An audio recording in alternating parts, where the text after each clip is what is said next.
He sat in the back of the police car, a grin playing on his lips, a phone in his hand. He looked calm, almost arrogant, as if this was all just a big joke, a story he'd tell his friends later. He really thought he was in control. But then the picture hit the internet, and everything changed. The community went silent. The horrifying truth crashed into view. A 13-year-old girl gone. Her life cut short in the most brutal way imaginable. And the proof of his chilling indifference was right there, in that one Snapchat video. Still, he didn't own up to it. He spun stories, he played dumb. He tried to act like he was just a kid caught up in something he didn't understand. But nobody was buying it, because his own words, his own actions, told the real story. Not a tragic mistake, not a moment of anger, just cold, empty evil. And in that moment, the world knew. He wasn't just going to the station for questioning. He wasn't going home. Not after what they saw, not after what he did. This is the chilling case of Aiden Fucci, the teenage killer who murdered for the thrill of it. He looked like any other teenager in suburban Florida, hanging out with friends, going to school. But underneath the surface, 14-year-old Aiden Fucci was harboring a dark and terrifying curiosity. Authorities would later describe his actions not as a crime of passion, but something meticulously planned and monstrously executed. A crime so violent it left even seasoned investigators speechless. But when they pieced together his digital footprint and the whispers from his friends, what they discovered would shock everyone.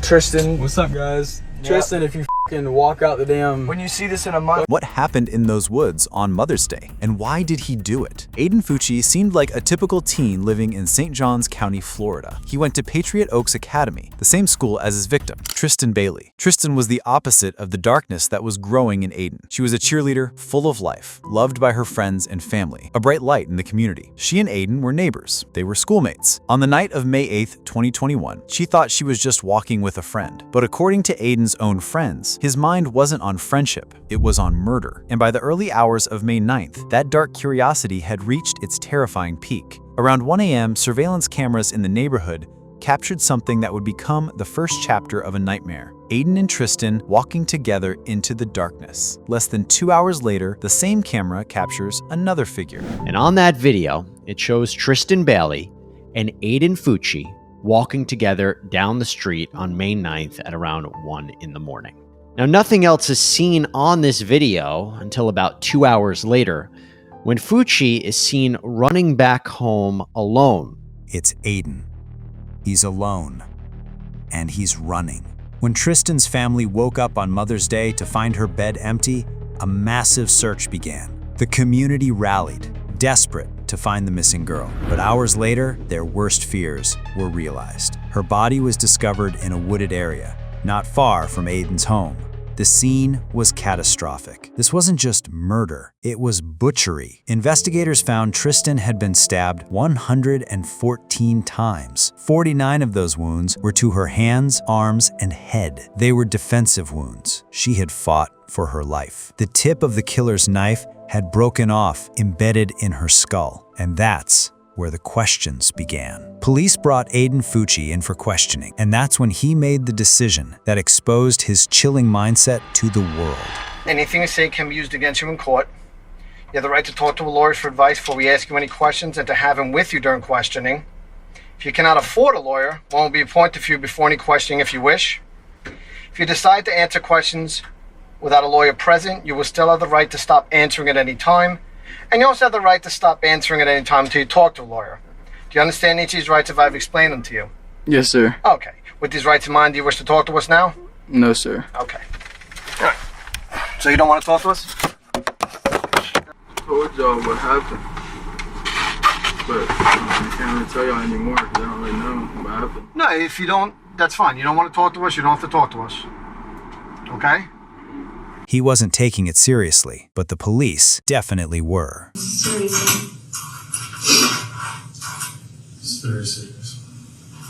This isn't a joke. This is your whole life. Your whole life. That Snapchat that you did was not very smart. Not good at all. Now we have people want to burn our house down, our cars down.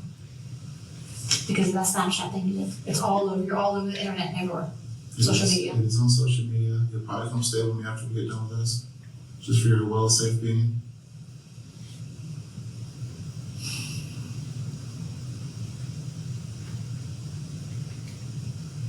It wasn't just a hunch. They searched his bedroom and found clothes stained with blood. It was a match to Tristyn Bailey. Then, his friends came forward. They told police that Aiden talked about killing people, that he fantasized about dragging someone into the woods and stabbing them. This wasn't a random act. It was the fulfillment of a plan. The investigation even uncovered another layer of deception. Aiden's mother, Crystal Smith, was arrested for tampering with evidence. Her own home security cameras caught her. The state's attorney says Smith is seen cleaning her son's bloody jeans. When officers went into the home, they found a pair of wet jeans in Fucci's bedroom. And as we reported earlier this summer, the jeans and a drain in a bathroom tested positive for blood. Smith was arrested in June. She is charged with evidence tampering. She was trying to wash away the proof, but the evidence was overwhelming. Aiden Fucci, just 14 years old, was charged with first-degree murder and would be tried as an adult. The case was set for trial, but just before jury selection, in a move that stunned the courtroom, Aiden Fucci changed his plea. Your attorney has informed me that you'd like to enter a plea of guilty to the charge of first-degree murder. That is a sentence that is a crime which is punishable by up to life in prison. The minimum sentence that the court could impose would be 40 years in prison. You just heard the state outline that range. Do you understand the range of possible penalties that you're facing if you enter this plea today? Yes, Your Honor.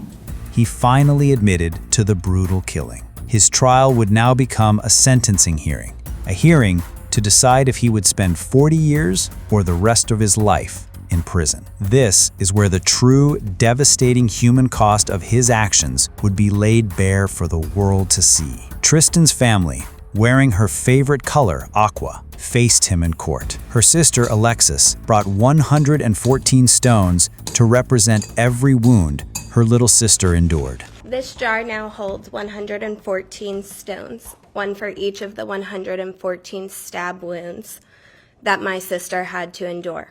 Did you hear her lungs gargling with blood? Or did you see it in her face when she realized she could no longer breathe due to her collapsed lungs? What were her last words? Did you stay to watch her die? Or did you leave her there in agonizing pain as you ran away? How long did she suffer? Did you watch the life leave her eyes? Do you know the answer to any of these questions? Or were you too caught up in the thrill of the kill? My relationships have suffered. My physical and mental health has diminished, and my goals for the future have seemingly disappeared.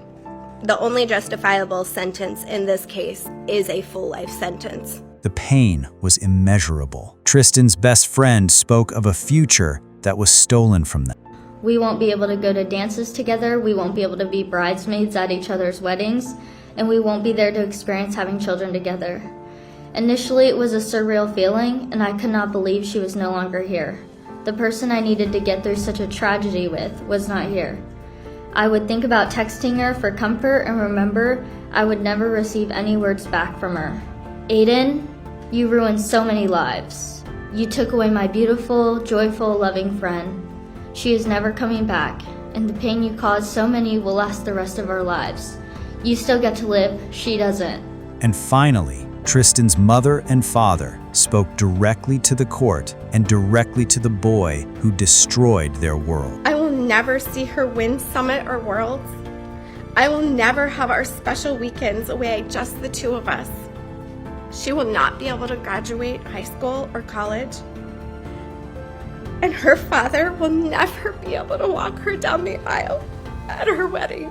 You have taken this all away from us. I will never understand the heinous choice you made that day or why my kind daughter was the one that you chose. I will spend the rest of my life grieving our beautiful daughter, longing to hear her voice and hold her in my arms. Aiden Fucci, your deplorable actions are unforgivable, and I will pray every day that you stay in prison for the rest of your life and never be able to harm anyone else in this world again. I'm going to be placing 2 rocks into this.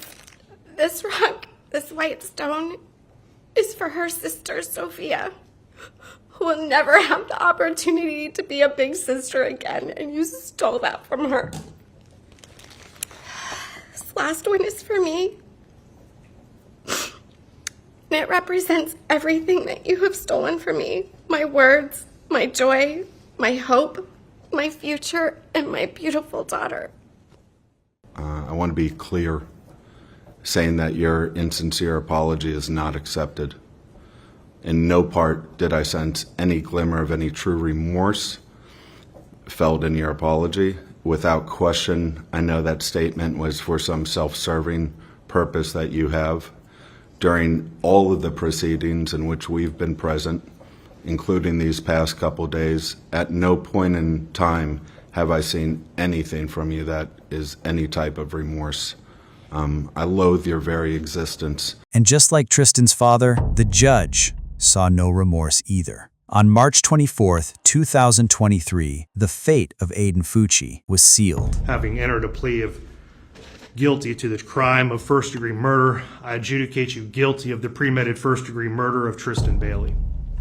I sentence you to life in prison. That's when the reality finally hit Aiden Fucci. He stood emotionless as he was sentenced to life. The arrogance he showed in the back of that police car was gone, replaced by the cold, hard truth. He wasn't going home.